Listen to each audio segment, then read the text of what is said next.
हम किसी दूसरे की अमानत हैं।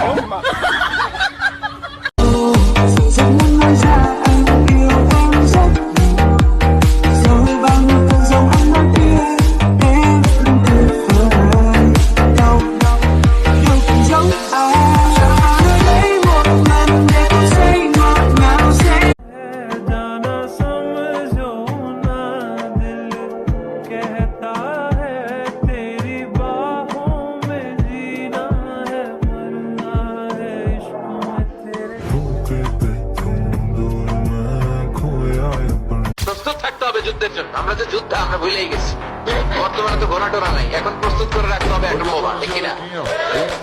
এখন রাখতে হবে AK-47, রকেট লঞ্চার, ড্রোন, মুসলিম মিলিটারি প্রতিরোধ করে তুলতে।